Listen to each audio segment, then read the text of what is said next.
Assalamualaikum warahmatullahi wabarakatuh. Perkenalkan, nama saya Ahmad Saputra dengan NPM 2012 Saya akan membahas bab 2 yang berjudul Sumber-sumber Hukum Tata Negara Indonesia untuk sebagai ujian akhir semester Hukum Tata Negara dengan dosen pengampu Ahmad Saleh SHMH. Baik, masuk dalam materi pertama tentang pengertian sumber hukum. Sumber hukum menurut Bagirmanan adalah ekspresi yang figuratif dan ambigu. Istilah ini tidak hanya digunakan untuk metode pembuatan hukum, yaitu kebiasaan dan legislasi, tetapi juga untuk mengkarakteristikan alasan validitas hukum.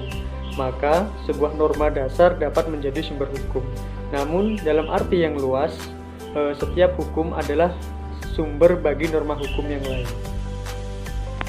Dan menurut Juniarto, sumber hukum dapat dibedakan menjadi 3 pengertian. Yang pertama, sumber hukum sebagai asalnya hukum positif.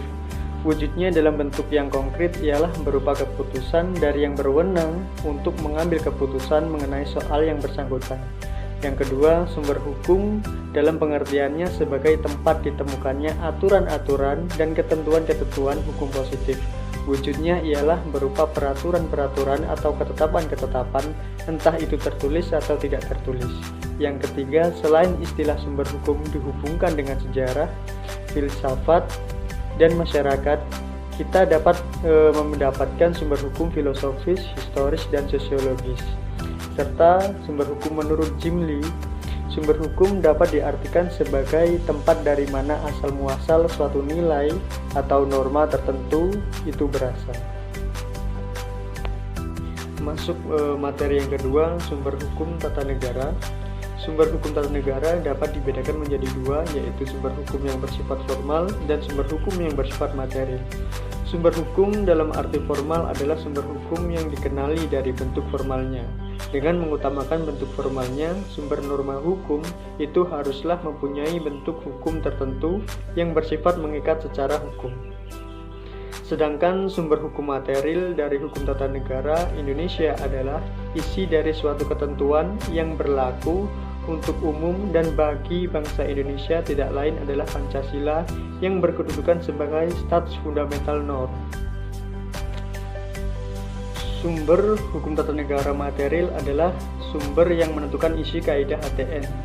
Sumber hukum yang termasuk ke dalam sumber hukum dalam arti material diantaranya yang pertama dasar dan pandangan hidup bernegara, yang kedua kekuatan politik yang berpengaruh pada saat merumuskan kaidah-kaidah hukum tata negara. Adapun sumber hukum dalam arti formal terdiri dari 1.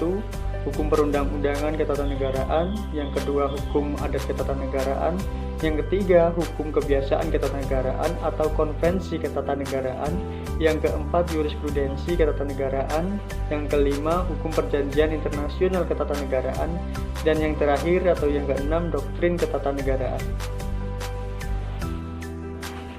Adapun materi selanjutnya tentang hukum perundang-undangan.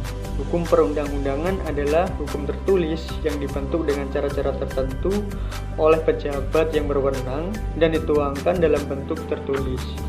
Selanjutnya ada hukum adat. Hukum adat merupakan hukum asli bangsa Indonesia yang tidak tertulis namun tumbuh dan dipertahankan dalam persekutuan masyarakat hukum adat. Selanjutnya konvensi atau hukum kebiasaan. Konvensi atau hukum kebiasaan ketatanegaraan adalah hukum yang tumbuh dalam praktik penyelenggaraan negara untuk melengkapi, menyempurnakan, dan menghidupkan kaidah-kaidah hukum perundang-undangan atau hukum adat ketatanegaraan.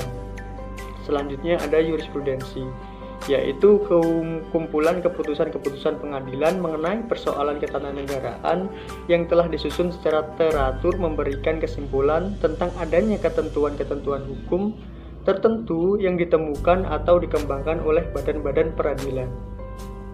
Dan selanjutnya ada traktat. Traktat atau perjanjian internasional ialah persetujuan yang diadakan oleh Indonesia dengan negara-negara lain di mana Indonesia telah mengikat diri untuk menerima hak-hak dan kewajiban yang timbul dari perjanjian yang diadakannya itu. Traktat merupakan sumber hukum yang penting.